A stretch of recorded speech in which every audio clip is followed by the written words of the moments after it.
saya lihat minimal ada 5 bagian yang harus saudara dan saya lakukan sebagai bagian kita untuk menikmati janji. Yang pertama, firman Tuhan berkata, dengan sungguh-sungguh aku akan mengumpulkan engkau seluruhnya, hai Yakub.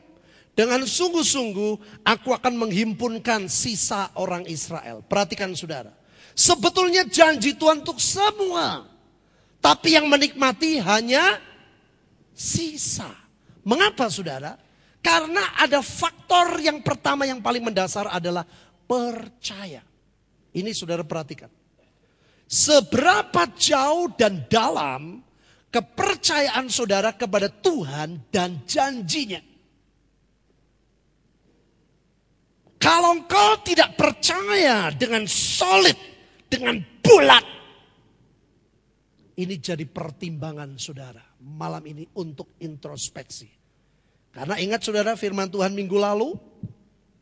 Alkitab katakan untuk menjadikan Yohanes Pembaptis yang kuat rohnya. Dia tidak ada pilihan lain, dia harus pakai jubah bulu onta. Onta adalah binatang yang sangat toleransi dengan panas. Onta adalah binatang yang sangat kuat. Melewati panas terik.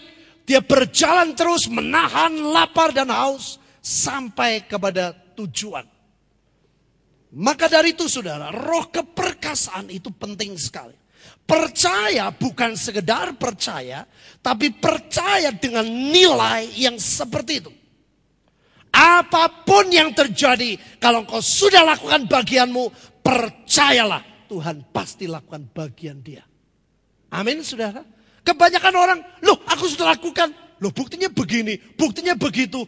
Aku sudah puasa, loh kok belum ditolong, loh kok belum ada tanda-tanda. Aku sudah memperkatakan firman seminggu 2 minggu sebulan setahun, kok belum ada tanda-tanda. Itu bukti saudara tidak memakai jubah bulu onta. Ini bagian yang paling mendasar saudara. Maka dari itu Alkitab berkata hanya sisa yang mengalami. Padahal Tuhan berkata dengan sungguh-sungguh, dia serius. Ibu Nani pun Tuhan beritahu, tidak semua orang percaya menikmati. Hanya orang percaya yang sungguh-sungguh percaya. Yang percaya katakan, ini saudara. Ya, maka dari itu saudara belajar. Saya kenapa berkali-kali bilang kumpul dengan pemenang itu maksudnya apa? Kalau ada teman lagi kan saudara katakan perkataan-perkataan firman. Gak usah yang lain. Saudara percaya firman Tuhan itu membangkitkan iman buat hidup kita. Amin. Ngerti gak saudara? Itu membuat saudara tetap percaya. Pada waktu istri saudara, loh Pak, kok kita sudah melakukan firman, kok belum ada tanda-tanda? Saudara, iya ya, ya, gimana ya? Jangan. Salah satu yang kuat katakan, percayalah bahwa Tuhan kita tidak pernah mengingkari janjinya. Amin saudara. Itu ya, hal yang pertama yang paling mendasar adalah percaya. Yang kedua, saudara tadi dikatakan aku akan mengumpulkan Yakub, tetapi yang menikmati Israel. Saya mau tanya, Yakub sama Israel itu bedanya apa? Orangnya sama nggak? Sama. Bedanya di mana? Setelah Yakub dipukul pangkal pahanya, terpelecok, dan dia mengalami kesakitan, sejak hari itu Yakub dirubah namanya menjadi Israel. Saudara, ini penting sekali. Hal yang kedua yang saudara harus sadar, mengapa yang menikmati hanya Israel? Saudara, ini penting. Kalau saudara menikmati, mempercayai 7 tahun kelimpahan, tetapi berjuangnya dengan kekuatanmu sendiri. Berjuangnya dengan kepandaianmu sendiri. Berjuangnya menerobosnya dengan pikiranmu sendiri. Jangan salahkan Tuhan kalau engkau tidak menikmati. Engkau harus berubah dulu menjadi Israel. Bukan Yakub dengan kepandaiannya, dengan pikirannya, dengan tipu muslihatnya. Saudara tinggalkan itu semua. Kalau engkau sudah percaya pada janji Tuhan, yang kedua bersandar kepada kekuatan Tuhan. Yang setuju dan percaya, katakan, inilah iman saudara. Ini yang saya katakan minggu lalu, makanannya Yohanes Pembaptis itu belalang. Belalang masa itu adalah makanan yang proteinnya sangat tinggi. Yang membuat otot-ototnya jadi kuat. Orang Kristen yang imannya kuat, makanannya harus firman Tuhan yang high protein. Amin saudara. Ini penting sekali. Jadi kalau saudara dengar firman, yang dibuka itu bukan telinga jasmani, telinga rohaninya. Terbuka saja Tuhan, apa yang kau mau bicara. Siapapun yang sampaikan. Saudara perlu bersyukur untuk membangkitkan imanmu. Engkau perlu high protein. Yang percaya katakan? Nah ini saudara. Jangan pakai kekuatan. Tapi Alkitab berkata iman itu yang mengalahkan dunia. Amin. Yang ketiga. Saudara, apakah engkau sudah lakukan bagian yang ketiga? Yaitu aku akan menyatukannya seperti kambing domba dalam kandang.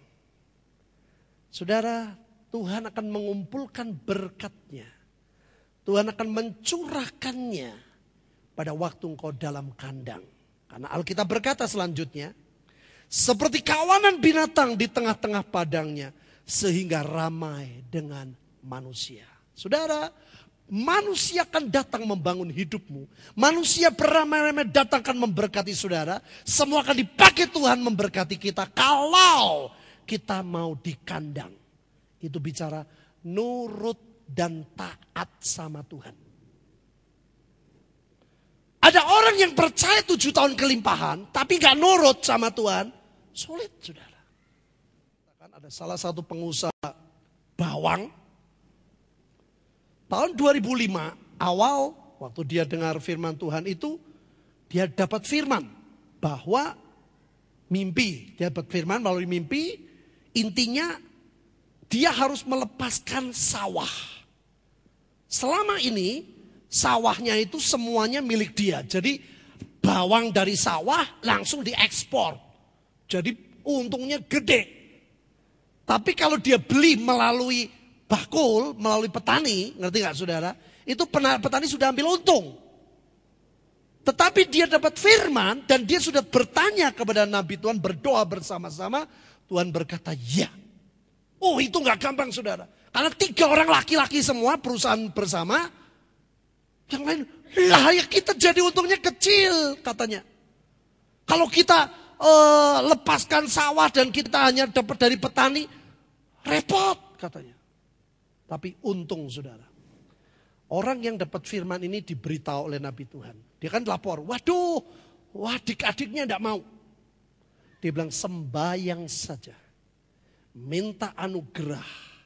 Nanti Tuhan yang bekerja. Saudara luar biasa, 2 adiknya bisa berubah jadi mau. 1 tahun kemarin dia mengalami kemerosotan. Jelas toh? Karena tidak langsung. Dari petani dia terima dulu. Selama ini sudah tahun-tahun dari milik papanya, itu perusahaan papanya, selalu langsung dari sawah. Dia punya, dia jual ke luar negeri. Untung besar. Tapi saudara tahu, nah ini di sini loh. Kalau saudara belajar nurut di kandang, ya nurut sajalah. Kesukaan kambing domba, senang pergi-pergi, senang keluyuran.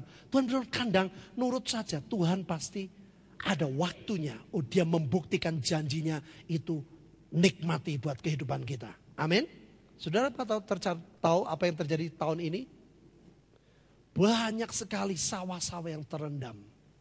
Sehingga bawang-bawang mereka banyak yang rusak. Dan saudara tahu dia tetap menikmati janji Tuhan. Walaupun kalau waktu itu dia tidak nurut, dia mengalami kehancuran yang besar. Saya diceritain saudara, dia ngomong, Pak Petrus jangan pikir tembakau itu paling top. Bawang juga Itu miliaran rupiah loh saudara. Kalau hancur, waduh itu gelundung tuh hidupnya orang. Tetapi Tuhan kita tuh Tuhan yang luar biasa. Ini saudara. Maka